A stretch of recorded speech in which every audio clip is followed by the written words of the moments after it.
여러분들은 예수님을 믿으면서 예수님 믿는 게 쉬우세요? 어려우세요? 어떤 쪽에 더 가까운 것 같아요? 저는 좀 신앙생활 하다 보니까 참 예수 믿고 살아간다는 게 참 쉽지 않더라고요. 어저께 저희들이 순종에 대해서 살펴봤지만 순종하라. 알죠.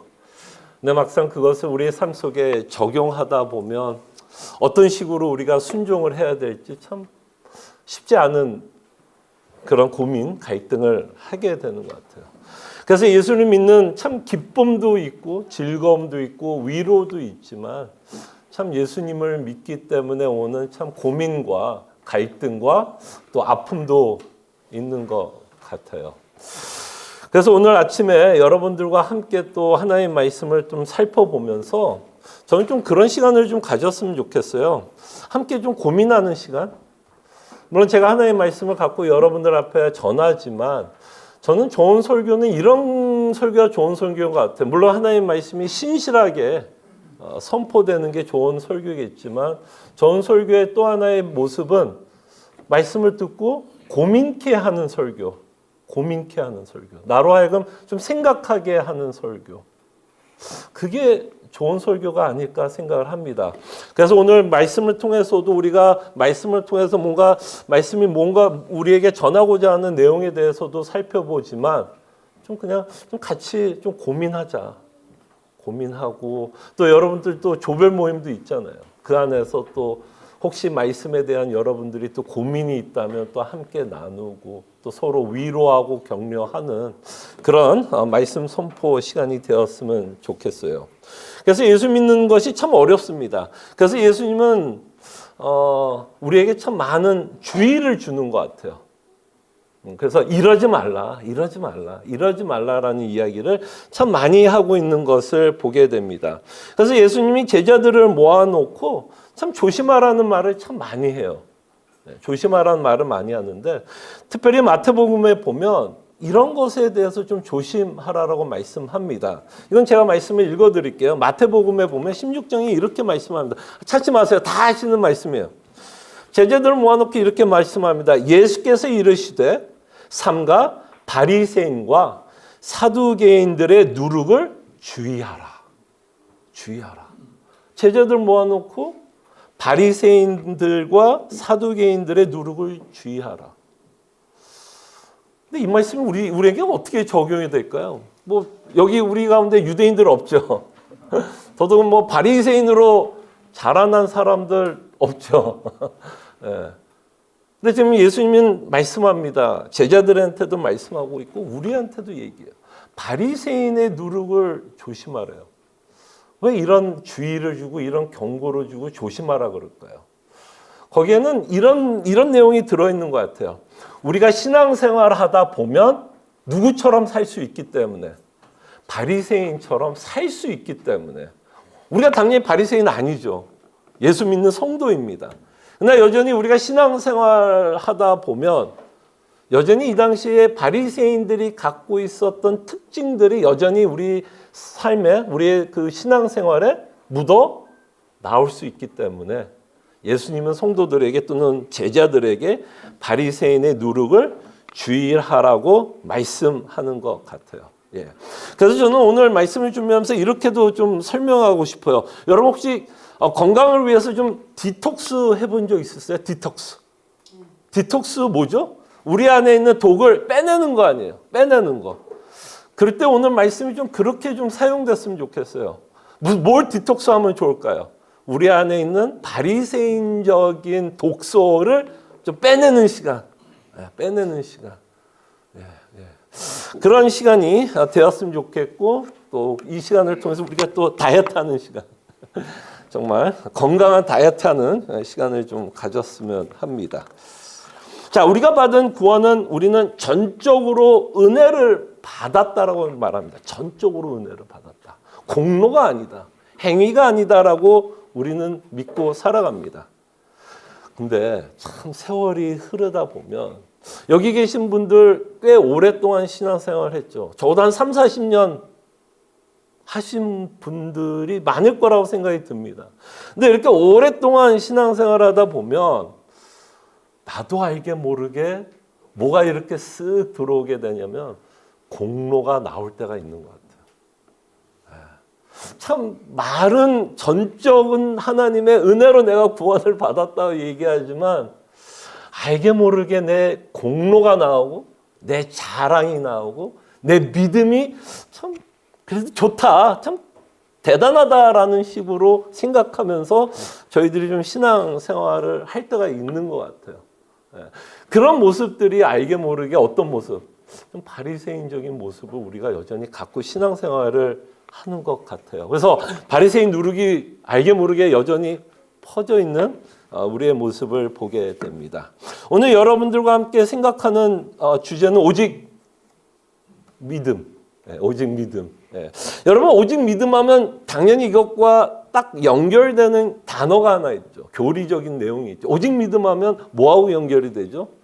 우리가 믿음으로 의롭다함을 받았다라고 우리는 믿습니다. 그래서 오직 믿음하면 우리는 칭의에 대해서 저희들은 생각하게 됩니다.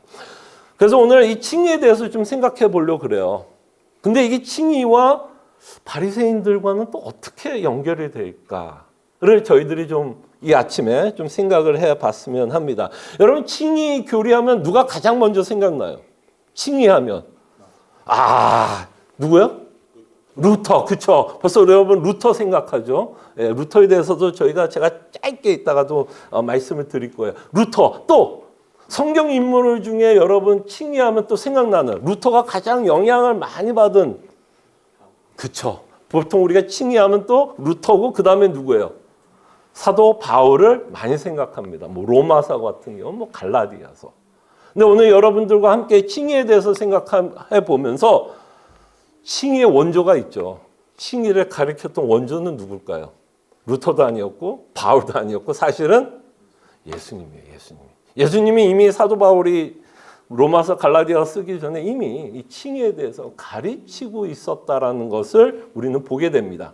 그리고 오늘 여러분들과 보려고 하는 본문은 우리가 굉장히 잘 아는 비유로 의롭다함에 대해서 설명하고 있는 구절이에요. 그래서 오늘 여러분들과 계속해서 좀 고민하고 생각해 보고 싶은 구절은 누가복음입니다. 누가복음 18장 9절에서 14절. 이미 여러분들이 읽어보셨다면 이게 비유의 이야기고 누구와 등장하죠? 바리새인과 세리가 등장하고 있는 것을 저희들이 보게 됩니다. 아마 여러분들 갖고 있는 핸드아웃 보시면 아마 적혀 있는 것 같은데 우리 한 목소리로 한번 천천히 이 비유가 뭘 말하고 싶은지를 좀 한번 저희들이 좀 생각을 하면서 저희들이 좀 천천히 한번 같이 읽죠. 18장 9절에서 14절 한번 같이 읽도록 하겠습니다.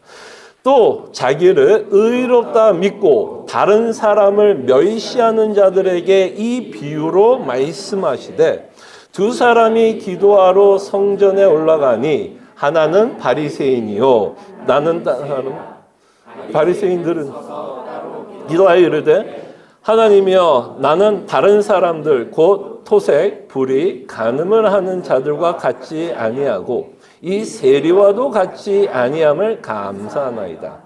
나는 일에 2번씩 금식하고 또 소득의 11조를 드러나이다 하고 세리는 멀리 서서 감히 눈을 들어 하늘을 쳐다보지 못하고 다만 가슴을 치며 이르되 하나님이여 불쌍히 여기소서 나는 죄인이로소이다 하였느니라.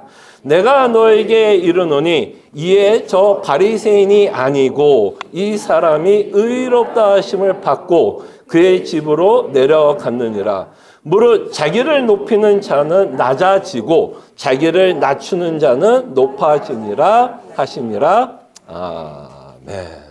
자, 우리가 잘 알고 있는 비유입니다. 근데 이 비유가 참 저는 감사한 게 이 비유는 이미 예수님이 주제를 말씀하고 비유를 시작해요.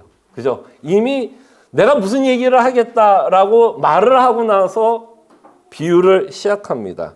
그때 이 비유는 구절을 통해서 예수님이 이 비유를 통해서 뭘 말씀하려고 하는지를 우리는 금세 알게 돼요. 그래서 구절 제가 다시 한번 읽습니다. 또 자기를 의롭다 믿고, 의롭다 믿고, 그죠? 다른 사람을 멸시하는 자들에게 이 비유로 말씀하시되. 그래서 이 구절을 통해서 우리는 예수님은 뭘 얘기하려고 하는지를 벌써 알죠. 뭐에 대해서 얘기하려고 그러죠? 누가 의로운 자인가? 누가 의로운 자인가? 그리고 우리가 정말 여러분과 제가 예수 그리스도로 말미암아 의로운 자라면 어떤 삶을 살아야 될까를 저희들이 좀 고민했으면 하는 거예요.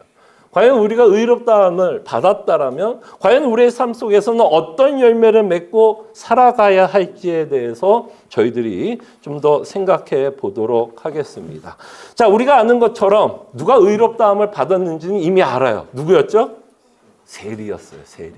근데 여러분, 이 세리가 의롭다함을 받았다는 건 이 당시에 비유를 듣는 사람들에게는 센세이션했어요. 혁명과 같았고 굉장한 반전이었습니다. 여러분과 저는 익숙하니까 세리가 의롭다함을 받았다라는 말이 예수님이 그러니까 그런가 보다라고 했지만 이 1세기의 유대 민족한테 이 비유를 전했을 때 이 비유를 듣는 자들에게는 이거는 말이 안 된다라고 생각을 했을 거예요. 그래서 우리는 이 비유를 들을 때 가장 중요한 거는 사람들이 누가 의롭다라고 생각하는 게 중요한 게 아니라 이 의롭다함을 선포하는 마지막 판결자가 누구죠? 당연히 하나님이시겠고 이 판결자는 우리 본문에서 말하는 판결자는 누구예요? 예수님이죠. 그러니까 예수님이 누가 의롭다 선포하는지가 중요한 거예요. 그 당시에 사람들이 누가 의롭다라고 생각하는 게 중요한 게 아니라 최종 심판자이고 최종 권위를 갖고 있는 예수 그리스도, 하나님이신 예수 그리스도께서 누가 의롭다함을 받는지를 우리는 살펴봐야 돼요. 그렇다면 여러분들은 그 안에 들어가 있는지를 보셔야겠죠. 자, 그럴 때 두 주인공이 나옵니다. 우리가 잘 아는 것처럼 한 부류는 바리새인이고 또 다른 부류는 세리입니다. 자, 그럴 때 바리새인들은 어떤 자들이었죠, 여러분? 율법주의자라고 우리는 굉장히 굉장히 네거티브하게 저희들은 생각을 합니다. 근데 바리새인을 좀 생각하기 전에 먼저 세리에 대해서 좀 생각을 해볼게요. 자, 세리는 어떤 자였냐면 당시 세리는 유대인들에게 어떤 취급을 받았냐면 매국노 취급을 받았습니다. 나쁜 놈. 그러니까 나쁜 놈이면서 그러면 어떻게 취급할까요? 죄인. 그래서 나쁜 사람. 굉장히 멸시를 받았던 부류였어요, 유대인들에게. 매국노 취급을 받았는데요. 세리들은 왜 매국노 취급을 받았고 반역자의 취급을 받았냐면 그 당시에 누구의 앞잡이였죠? 로마의 앞잡이로서 유대인들의 세금을 걷어서 로마에게 바쳤던 자들이에요. 이런 자들을 우리는 우리의 역사 가운데 일제시대 때 어떤 자들이라고 좀 말할 수 있을까요? 매국노 또는 친일파라고 얘기할 수 있는 부류예요. 그러니까 사람들이 굉장히 싫어했어요. 유대인들 다 싫어했어. 별로 어소시에 만나고 싶지도 않고 저 나쁜 사람, 저 죄인, 저 우리 혈세 빨아먹는 저 나쁜 그렇게 취급했던 인물이었어, 세리가. 그 다음에 바리새인은 어땠을까요, 여러분? 잘 아는 것처럼 우리 입장에서는 당연히 바리새인처럼 살지 말아야 됐고 행위를 강조했던 바리새인처럼 우리는 살지 말아야 돼요. 그렇지만 그 당시에 바리새인들은 어땠을까요? 굉장히 존경을 받는 부류였습니다. 굉장히 존경을 받는 부류였고 기득권이었고 그 예로 우리가 들 수 있는 사람 중에 하나가 사도 바울. 사도 바울의 어떤 자신을 고백하고 있는 내용, 필리포서 같은 경우 보면 자신이 가문이 얼마나 대단했다고 얘기를 합니다. 그 얘기를 왜 했겠어요? 나도 자랑할 게 있다라고 얘기하고 싶어서 그 얘기한 거 아니야. 좀 이따 얘기하겠지만 예수 믿기 전에 내가 이게 자랑이었다라는 거야. 그 말은 뭐야? 그 당시에 유대인들은 내가 갖고 있는 스펙, 요새 스펙이라는 단어 많이 쓰죠. 그 스펙을 굉장히 자랑스럽게 생각하고 그것이 존경의 대상이 된다고 생각하니까 나는 이런 가문에서 태어났고 나는 이렇게 할례를 받았고 나는 너희들과 같이 율법으로는 흠이 없었고 하나님이 주신 율법 정말 열심히 지키면서 살아왔다라고 말씀합니다. 그것을 통해서 바리새인들은 존경을 받는 부류였고 세리는 완전히 멸시를 받고 있었던 부류였습니다. 자, 그렇다면 여기서 이제 질문을 하게 되죠. 여러분들이 유대인이었다고 합시다. 지금 우리 비유를 좀 생각하지 말고 여러분들과 제가 유대인이었다고 생각을 합시다. 그럴 때 유대인이었는데 와서 여러분들에게 물어봅니다. 바리새인과 세리 가운데 네가 보기에는, 여러분들이 보기에는 누가 의롭다라고 물어본다면 우리는 백발백중 누구라고 얘기할까요? 사실 바리새인이에요. 바리새인이에요. 바리새인. 백발백중 누가 봐도 바리새인이 의로운 자지 세리는 절대로 하나님 보시기에 의로운 자라고 생각하지 않을 거라고 다들 우리는 그렇게 판단할 것입니다. 예. 그래서 예수님이 14절에 이렇게 말씀을 하는 거예요. 14절에 보면 보세요. 예수님이 좀 뉘앙스를 봤으면 좋겠어요. 예수님이 14절을 통해서 뭐라고 얘기하는지 한번 보세요. 자, 내가 너에게 이르노니 이에 저 바리새인이 아니고, 뭘 얘기하고 싶은 것 같아요? 이에 저 바리새인이 아니래요. 뭐를 좀 책망하는 것 같아요. 이 사람들의 뭐를, 이 비유를 듣고 있는 사람들을 뭘 책망하려고 그러는 것 같아요. 너희들이 생각하기에는 바리새인이 의롭다 생각하는 것 같은데 라고 얘기하는 거 아니에요.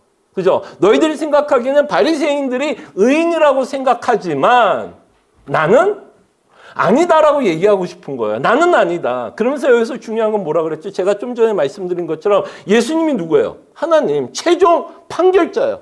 그러니까 우리가 생각해야 되는 건 우리의 생각, 우리의 경험, 어저께도 그런 얘기했죠. 우리의 경험, 상식이 중요한 게 아니라 최종 판결자 되시는 예수 그리스도께서 누가 의롭다 생각하고 있는지가 중요해요. 자, 그럴 때 모든 사람들이 멸시했던 이 세리라고 하는 자를 향해서 예수님이 이렇게 말해요. 자, 내가 너에게 이르노니 이에 저 사람이 아니고 이 사람이 의롭다 하심을 받고, 자, 루터식으로 말하면 어떤 단어를 쓰는 거예요? 칭의예요. 이 자가 의롭다함을 받았다는 거예요. 의롭다함을 여겨 받는다라고 예수님이 말씀합니다. 그죠? 의롭다 하심을 받고 그의 집으로 내려갔느니라. 무릇 자기를 높이는 자는 낮아지고 자기를 낮추는 자는 높아지니라 하시니라. 자, 이렇게 이야기를 하니 바리새인들이 예수님 좋아했을까요? 안 좋아했을까요? 무진장 싫어하죠. 야, 이렇게 무시하는 경우가 어디 있어요? 누구랑 비교하면서 세일이랑 비교를 하면서 바리새인들한테 야, 너보다 세일이가 더 의로워. 이러니 바리새인들이 속으로 어떻게 부글부글 할까요? 안 부글부글 할까요? 부글부글 하죠. 예수님이 좋을 수가 없지. 자신들을 인정해 주지 않는 그 예수님. 그러니까 끝에 가서 바리새인들은 결국 뭐 할 수밖에 없어요. 예수님을 죽이는 데까지 가고 있는 것을 우리는 보게 됩니다. 그래서 오히려 예수님은 바리새인들을 정죄하고 있고 오히려 세리, 모든 사람들이 멸시했던 세리를 높이고 있고 의롭다 한 모습을 우리는 보게 됩니다. 자, 그러면 어떤 특징들이 예수님이 보시기에 바리새인이 의롭지 않았고 어떤 특징 때문에 예수님은 세리를 의롭다 여겨주고 있는지를 좀 볼 필요가 있겠죠. 자, 그럴 때 이 비유에 나오는 이 사람들의 모습을 한번 저희들이 보시기를 바랍니다. 바리새인들의 특징은 좀 모은 것 같아요. 딱 하나 앞에 섰어요. 여러분들이 읽고 있는 이 비유를 통해서 바리새인들의 특징은 뭔 것 같아요? 예? 제 원고 읽었어요?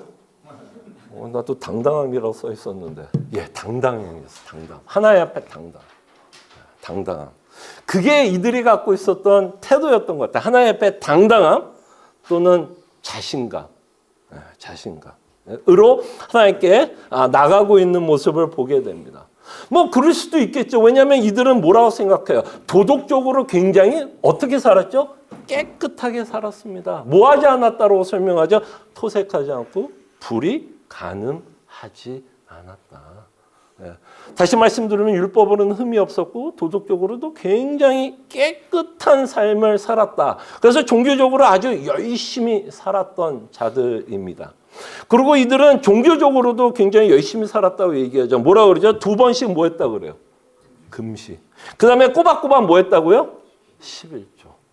그래서 그가 윤리적으로 깨끗하게 살았던 것, 하나님이 주신 율법을 끊임없이 잘 지켰다라는 것이 하나님 앞에 자신 있게 당당하게 쓰고 있는 모습을 저희들은 보게 됩니다. 그러니까 이들의 문제는 뭐였냐면 뭐예요? 자신들이 하고 있는 그 행동 때문에 스스로 옳다라고 생각한 거예요. 스스로 옳다. 그러니까 누가 기준이 돼서 스스로 옳다라고 생각하는 거죠? 자신이. 하나님이 어떤 생각을 하든 말든 내가 옳다라고 생각하고 내가 자신 있게 생각을 했고 그래서 하나님 앞에 당당하게 나가는 것을 보게 됩니다. 그래서 바리새인의 특징은 당당함이에요. 당당함. 그러니까 이들은 이런 것 같다. 나만한 믿음이 있을까? 난 대단한 사람이야. 자, 그러면 세리의 특징은 어땠어요? 세리의 특징은 뭐라고 좀 표현했으면 좋을까요? 바리새인은 당당. 세리의 특징은 뭐라고 좀 표현했으면 좋을까요? 세리. 어떤 단어가 좀 생각이 나시나요?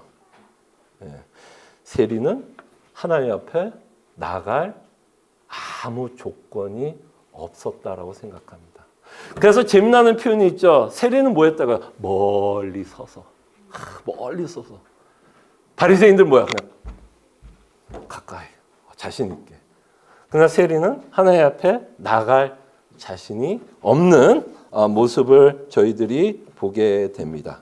그래서 11절에 보면 이렇게 말씀하고 있죠. 기도하는 모습을 통해서 바리새인들과 세리의 모습을 보게 되는데요. 11절에 보면 바리새인은 서서 따로 기도하여 이르되 하나님이여 하면서 당당하게 쓰고 있는 모습을 보게 되고 그 다음에 13절에 보면 아까 좀 전에 말씀드린 것처럼 세리는 멀리 서서 감히 뭐 했다고 그래요? 바리새인들은 당당, 그 다음에 세리는 감히 눈을 들어 하늘을 쳐다보지 못하고 다만 가슴을 치며 하나님 앞에 자신을 불쌍히 여겨달라고 기도를 하고 있는 모습을 보게 됩니다. 자, 그럴 때 바리새인들은 결국 그 당당함은 뭐예요? 스스로를 과대 평가하고 있다는 거예요. 스스로를 과대 평가하고 있고 하나님 앞에 자신은 의롭다 자부하고 기도하고 있는 모습을 보게 됩니다. 자, 근데 여기서 이제 우리의 무서움, 이건 사실 저의 무서움이라고도 말할 수 있죠. 이 과대 평가를 하는 자들, 그죠? 바리새인들의 특징이 어떻게 나올까요? 그 어떤 열매로 나올까요? 하나님 앞에도 당당하게 나가지만 또 인간관계 안에서 바리새인들은 어떤 모습을 보일까요? 어떤 모습인 것 같아요? 자, 그러면서 바리새인이 하나님 앞에 기도하면서 어떤 식으로 또 기도를 하죠? 나는 저 세리와 같지 않다. 어떤 모습일까요? 이 모습은 하나님 앞에도 당당하지만 누구와도 비교해도 나는 옳고 잘났고 우월하고 잘한다고 생각을 해요. 근데 그게 결국에는 어떻게 나올까요? 나보다 못하다라고 하는 생각을 하게 되면 누군가가 나보다 못하다. 그게 뭐 신앙적이든 뭐든 어떤 식으로 나올까요? 그 사람들을 정죄 또는 무시하게 돼요. 굉장히 무시하게 됩니다. 무시, 폄하, 비방. 너는 왜 그것밖에 못해? 라는 식으로 나타난다라는 거예요. 여러분들은 어떠세요, 여러분? 신앙생활 오래 하다 보면 사실 우리는 끊임없이 누군가는 비교를 하더라고요. 그래서요, 여러분, 누군가 어떤 분들하고 여러분 비교합니까? 그래서 어떤 분과 비교하면 나는 조금 말은 그렇게 안 하죠. 누가 감히 비교를 하면서 나 잘났어라고 얘기는 안 하지만 은연중에 나는 그 사람보다는 좀 잘하는 것 같아. 그럼 그 또한 굉장히 교양 있게 남을 무시. 그 태도. 그게 바로 지금 이 바리새인의 누룩에 대해서 예수님이 말씀하는 것 같아요. 근데 신앙생활하다 보면 이런 모습이 제 모습에 좀 있는 것 같아요. 여러분들은 그렇죠. 여기는 또 다 신앙생활 잘 하시고, 저의 모습 가운데 좀 그런 모습들이 있다라는 것을 보게 됩니다. 그럴 때 누군가를 끊임없이 비교하면서 자신이 우월하다는 것을 계속해서 증명해 나가려고 하는 모습을 보게 됩니다. 그러나 세리는 누구랑 비교할 수 있을까요? 없을까요? 누구랑 비교할 수가 없어요. 왜? 자신이 누구인지를 누구보다도 잘 알았기 때문에 지금 뭐 누구하고도 비교할 수가 없습니다. 누구하고도 비교할 수 없고 하나님 앞에 뭐라고 얘기할 수밖에 없어요. 끊임없이 주님 불쌍하게 저를 여겨달라고 기도하고 있는 것을 저희들은 보게 됩니다. 그러면서 14절에 이렇게 말한 거죠. 누가 의로운가? 누가 의로운가? 끊임없이 물어보면 누가 의로운가? 그럴 때 세리가 의롭다고 말하고 있는 것 같아요. 그럴 때 그렇다면 세리가 의롭다함을 여겨주고 있다면 우리는 이 질문을 해야겠죠. 우리 삶 가운데 우리는 세리와 같이 신앙생활하고 있는지. 정말 여러분들이 그리스도로 말미암아 오직 믿음이라고 하는 그 믿음으로 말미암아 여러분들이 의롭다함을 받았다라면 여러분들의 삶 가운데 어떤 열매가 나타나야 될까요? 바리새인이 아니라 사실은 세리와 같은 모습이 나타나야 된다는 거예요. 왜? 그 자가 의롭다함을 여기고 의롭다함을 증명하는 열매가 그런 모습이기 때문이란 것을 우리는 보게 됩니다. 예. 예. 그래서 저는 오늘 우리가 좀 도전을 받고 싶은 건 누가 의롭다함을 받았을 때 저도 뭐 개혁주의를 표방하고 또 이 교회도 개혁주의를 표방하고 있는데 이거는 뭐 제 경험입니다. 여러분이 그렇다는 얘기는 아니에요. 근데 때로는 우리가 의롭다함을 받았다라는 것이 내가 설명을 잘하면 의롭다라고 받았다라고 생각하는 경우도 있는 것 같아요. 칭의가 뭔지를 설명할 수 있다면 칭의에 대해서 마틴 루터가 무슨 얘기를 했고 칭의에 대해서 갈라디아서든 로마서에서 무슨 이야기를 했는지를 아는 것이 내가 의롭다함을 받았다라는 증거로 삼을 때가 있는 것 같아요. 자, 그게 틀렸다는 얘기는 아니에요. 당연히 우리가 칭의에 대해서 바르게 성경에서 가르치고 있는 내용을 바르게 인식하고 인정하고 믿어야 돼요.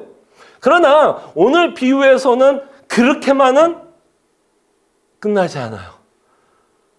소위를 문답에서 칭의가 뭐고 사도 바울이 칭의에 대해서 뭐라고 가르쳤고 마틴 루터가 칭의에 대해서 뭐라고 가르쳤는지를 오늘 비유만큼은 그거 하나로만은 칭의의 열매라고 말할 수 없다라는 거예요. 예. 그럴 때 바리새인이 하지 못했던 것이 있고 세리가 했던 것을 보게 됩니다. 바리새인이 하지 못했던 것 중에 하나가 뭘까요? 이 안에서 하지 못했던 부분이 있고 세리가 하나님 앞에 했던 부분이 하나 있어요. 바리새인은 절대로 하지 않았던 것 중에 하나가 뭘까요? 예, 회개였어요. 그 다음에 세리가 했던 것 중에 하나가 뭐예요? 그건 회개였어요. 회개였어요. 그 회개했던 자를 하나님 예수님은 뭐라 그래요? 의롭다 여겨주신다고 말씀합니다. 그렇다면 우리가 의롭다함을 받았다라는 이야기에는 우리가 교리를 외우고 appreciate 하는 것만으로 끝나지 않고 정말 우리가 그 교리를 아는 것만큼 우리 삶 가운데 정말 회개의 열매를 맺고 살아가느냐라는 것이 어쩌면 이 비유가 우리에게 도전을 주고 있는 내용이 아닌가 생각을 해 봅니다. 자, 그럴 때 우리는 칭의하면 포커스가 어디예요? 칭의하면 포커스가 뭐냐면 예수 그리스도께서 나를 위해서 십자가에 죽으셨고 그 부활로 말미암아 예수님의 의가 나의 의가 되었다. 감사합니다라고 끝납니다. 근데 우리가 좀 놓치는 부분이 하나가 있어요. 왜 예수님의 의가 나에게 전가됐어야 되죠? 그 이유가 뭐예요? 내가 의롭지 않기 때문이에요. 내가 죄인이기 때문에 예수님의 의가 나에게 전가가 되어야 내가 의롭다함을 받게 됩니다.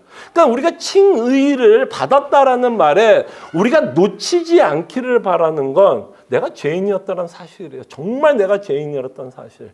내가 죄인이었기 때문에 예수님이 십자가에 죽으셔야 되고 부활했어야 되고 그 의가 나에게 전가가 되었다라는 것을 우리는 기억해야 됩니다. 그래서 정말 내가 정말 세리와 다르지 않다라는 거. 그래서 정말 이 칭의를 받은 자들은 끊임없이 하나님 앞에 생명에 이르는, 소유리 문답의 단어를 쓰자면 생명에 이르는 회개의 삶이 있어야 한다는 거예요. 예, 예. 교리를 잘 이해하는 것만으로 끝나는 게 아니라 정말 우리의 실질적인 삶 가운데 정말 내 안에 있는 죄성을 인정하면서 하나님 앞에 뭐 할 수밖에 없어요.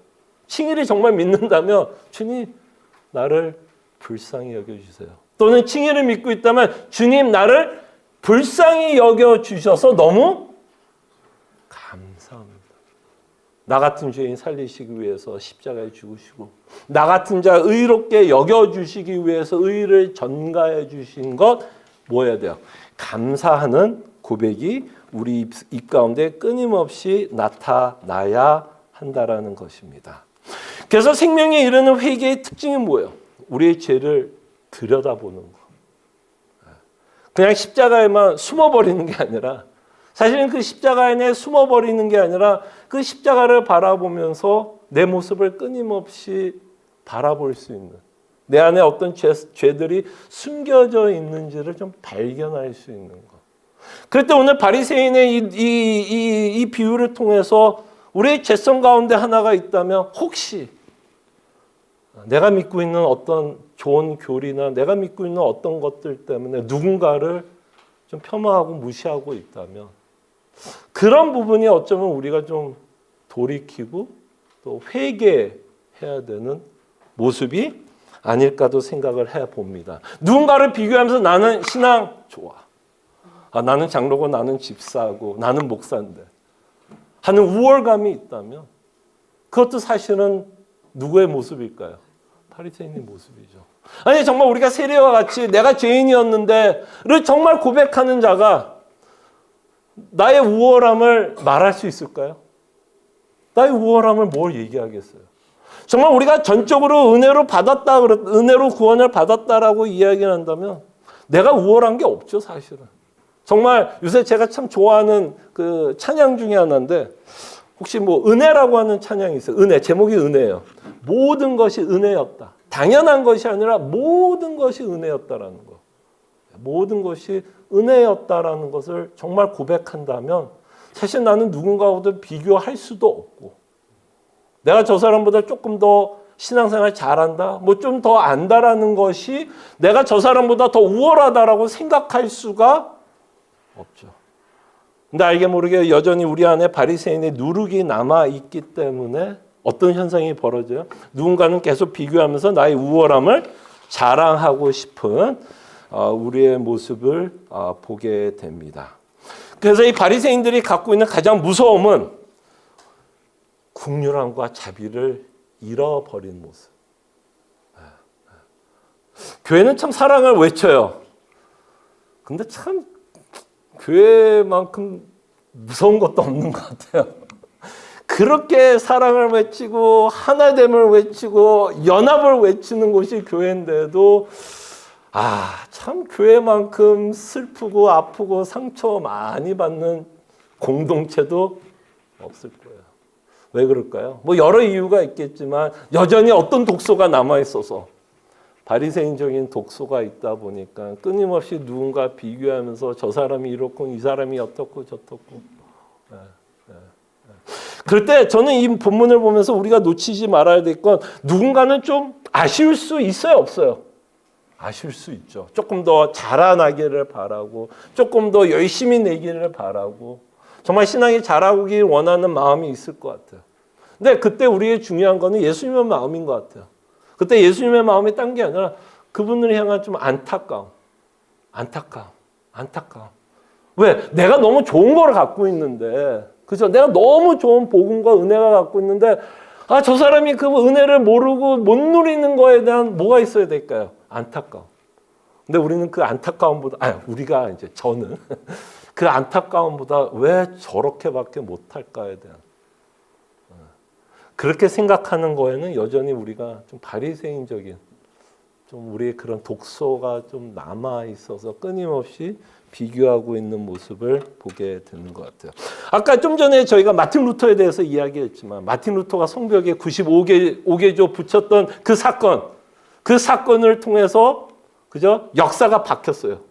뭐 교회 역사뿐만 아니라 세계 역사도 변했습니다. 근데 여러분 그 95개의 조의 핵심적인 내용이 뭔지 아세요? 요약이 뭔지 아세요? 95개를 쓰고 있지만 마틴 루터가 하고 싶었던 얘기는 뭔지 아세요?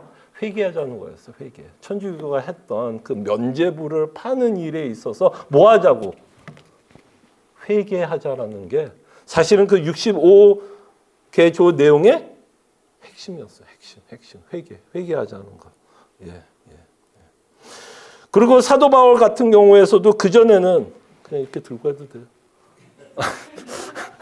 이게 계속 떨어지는 것 같아서.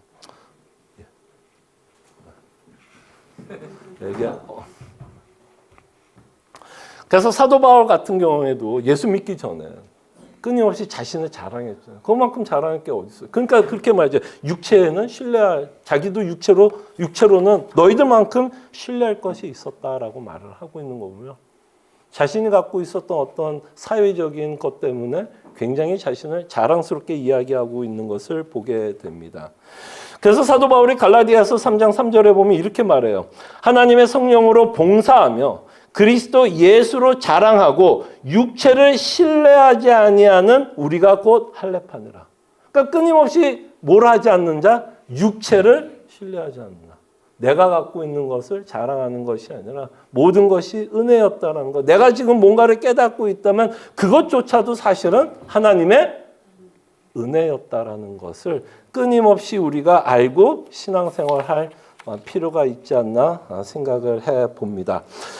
제가 좀 창피한 얘기를 하나 해드릴게요. 요 근래 사실 이 바리새인과 세리의 이 설교는 사실 하나님이 저에게 주신 책망의 말씀이었어요. 정말 큰 책망의 말씀이었어요. 요 근래 하나님께서 참 제가 깨닫지 못했던 부분을 사실 이 바리새인과 세리에 대한 비유를 통해서 묵상하면서 좀 많이 깨닫게 하고 회개했던 부분이었던 것 같아요. 어떤 내용이었냐면 이거 녹음되죠? 녹음 오케이. 어떤 내용이었냐면 저희 교회에 계셨던 분들 가운데 이제 떠나시는 분들이 이제 계시잖아요. 이제 떠나실 때 참 이런 얘기를 많이 하고 좀 떠났던 것 같아요. 이 교회는 좀 사랑이 없다. 이 교회는 사랑이 없다라는 이야기를 하면서 떠나요. 근데 저는 그 말이 참 물론 기분 나쁜 이야기도 하지만 저는 그 말이 참 힘들었던 이유 중에 하나는 저희 교회는 참 사랑이 많다고 생각을 했어요. 굉장히 제너럴스한 교회예요. 굉장히 제너럴스한 교회예요. 근데 교회에 사랑이 없다라고 이야기를 하고 좀 저에 대해서도 좀 그런 이야기를 좀 하는 이야기를 좀 듣게 됩니다. 좀 목사님도 좀 사랑이 없는 것 같은. 근데 나는 그 말이 참 이해가 안 됐어. 사랑이 없을까? 우리 교회 저도 딴에는 사랑한다라고 사역을 하고 있는데 왜 사랑이 없다라고 사람들은 이야기하고 떠날까? 참 고민이 많이 됐어요. 근데 이 바리새인과 세리의 비유를 보면서 좀 답을 찾았어요.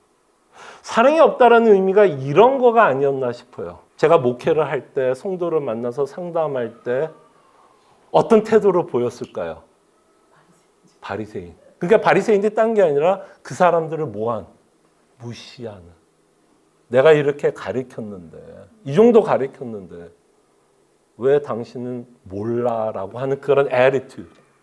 뭐 대놓고 그렇게 얘기하지는 않았겠죠. 너 왜 이거밖에 이렇지는 않지만 사람이 그 느낌을 받을까요, 안 받을까요? 이 사람이 나하고 이야기를 하는데 정말 경청하려고 하는 건지 나를 생각해서 하는 얘기인지 정말 나를 사랑해서 안타까운 마음으로 이야기하고 있는지 아니면 이 사람은 내 얘기를 전혀 안 들으려고 하고 자기 이야기만 하고 그러면서 이야기하면서 내 표정, 제 표정도요. 우리 와이프가 저한테 맨날 얘기하는 게 눈 좀 크게 뜨지 말래요. 제가 눈 크게 뜨면 무서워요. 근데 난 그 말이 뭔지를 몰랐어요. 눈 좀 크게 뜨지 말고 인상 좀 쓰지 말래요. 성도들하고 얘기할 때. 근데 그때 그 눈이 커지고 인상 쓸 때 어떤 모습이 비쳤을까요? 바리새인적인 모습이 비쳤겠죠. 알게 모르게 화를 내고 정색하고 판단하고 비판하고, 그러니까 국률과 자비를 잃어버리고 있는 제 모습을 하나님은 이 본문을 통해서 참 깨닫게 해주시더라고요. 근데 그 깨달음이 너무 괴로웠어요, 사실은. 너무 괴로웠어요. 왜? 인간이 가장 싫은 것 중에 하나가 뭘까요? 내 죄를, 내 부족함을 인정하는 거예요, 사실. 그전에는 계속해서 합리화하고 정당하면서 나는 여전히 사랑해. 나는 너를 위해서 정말 열심히 섬기고 있어. 이 생각을 하면서 목회를 했는데 아니라는 얘기를 들으니 저는 끊임없이 제 안에 뭐가 있을까요? 아니야, 난 아니야. 난 악냐. 난 바리새인이 아니야. 근데 하나님께서 말씀을 통해서 책망을 하니까 피해갈 곳이 없더라고. 그랬구나. 내가 이랬구나. 내가 이랬구나. 그래서 참 요 근래에 참 깨달음을 줬어요. 그래서 이 본문이 더 살아있는 것 같아요. 그전엔 저도 좀 제가 가리키고 있는 교리에 숨었던 것 같아요. 내가 가리키고 있는 교리에 숨어 나는 잘하고 있다. 잘하고 있다. 잘하고 있다. 그렇게 잘하고 있다고 생각하니까 어떤 열매가 없을까요? 회개 열매가 없죠. 잘하고 있는데 뭘 회개할 게 있겠어요. 그래서 참 칭의를 받은 자들, 칭의를 받은 자들의 실제적인 삶의 모습은 결국 회개가 아닐까 싶어요. 정말 세리와 같이 회개하는 자, 정말 불쌍히 여겨 달라고 이야기를 하고 이렇게 생명에 이르는 회개를 하는 자가 또 이런 일도 벌어지는 것 같아요. 삶이 변하기 시작하는 것 같아요. 요 근래 또 고민했던 내용이 하나 있었어요. 왜 사람은 오랫동안 예수를 믿는데 변하지 않을까? 여러분 그런 고민 좀 해보셨어요? 참나 여기 계신 분들 30년, 40년 오랫동안 신앙생활을 했다면 왜 나는 변하지 않을까? 또 우리 또 잘하는 게 우리가 바리새인이랑 또 옆에 있는 사람 좀 비교해야죠. 옆에 있는 사람 좀 평가해야죠. 아니 저 사람은 30년, 40년 신앙생활을 했다 그러는데 왜 저 사람은 변하지 않을까? 그거는 그 사람에 대한 평가일 수도 있지만 내 자신에 대해서도 그런 갈등을 갖게 되는 것 같아요. 왜 나는 변하지 않을까? 이거에 대해서 우리가 뭐 답할 수 있는 답이 많겠지만 하나는 그런 것 같아요. 회개를 하지 않아서인 것 같아요. 제가 말하는 회개는 그냥 하나님 저는 죄인입니다. 이거 아니에요. 그냥 두리뭉실한 회개가 아니라 좀 더 구체적으로 내 안에 있는 어떤 죄성이 발견돼야 그게 인식이 되어야 어떤 일이 그 다음에 벌어질 수 있을까요? 그게 변하든지 말든지 할 거 아니에요. 내 삶이 변하기를 원하면 그 변하지 못하게 하는 많은 방해 요소 중에 하나가 뭘까요? 그게 죄 아닐까요? 우리 안에 있는 죄성.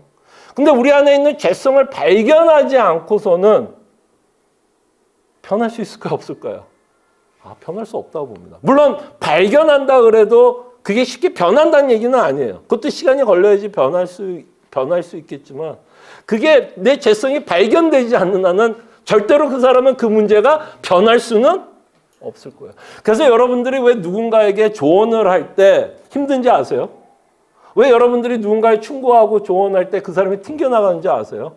그 사람은 자신이 잘못했다는 생각이 인식이 하나도 없는데 자신이 잘못하다고 생각한 게 요만큼도 없는데 와서 당신 잘못했다고 얘기하면 그 사람이 그 자리에서 무릎을 꿇고 네, 제가 잘못했습니다 라고 고백할 사람이 없어요.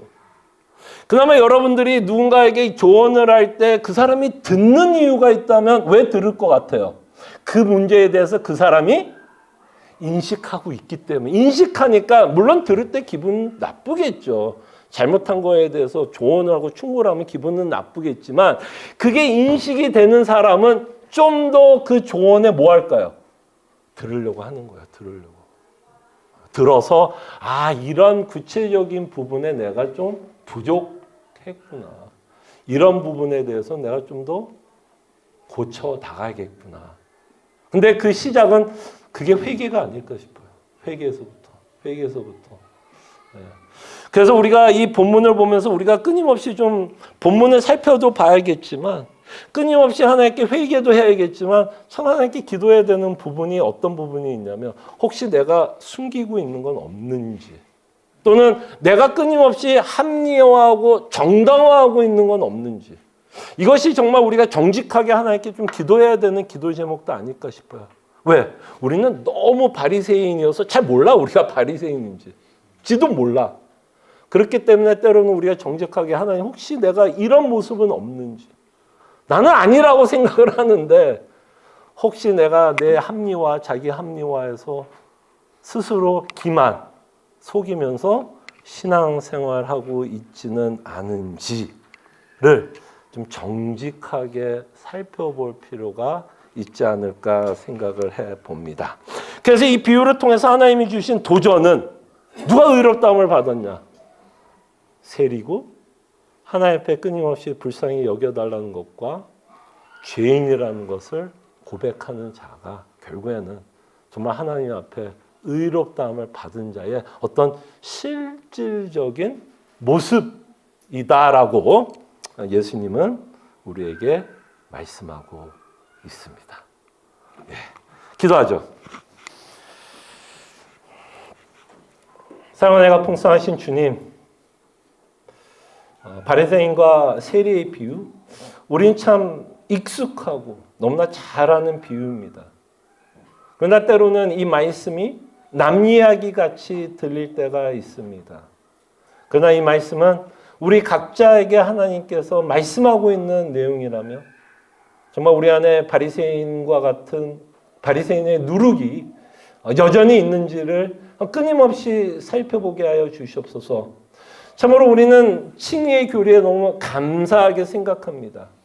그러나 때로는 우리가 믿고 있는 교리에 숨어서 신앙생활을 하려고 하는 우리의 모습도 보게 됩니다. 주님 우리를 정직하게 주 앞에 세우게 하여 주시고 십자가 앞에서 정말 생명에 이르는 회개의 삶을 살 때 바로 그것이 의롭다함을 받은 자의 열매라는 것도 가르쳐 주심에 감사합니다. 저희들로 끊임없이 말씀으로 고민케 하여 주시고 주 앞에 정직하게 기도하며 의롭다 받은 성도의 삶을 살아가는 은혜를 허락해 주시옵소서. 감사하고 살아계신 예수 그리스도의 이름으로 기도합나이다.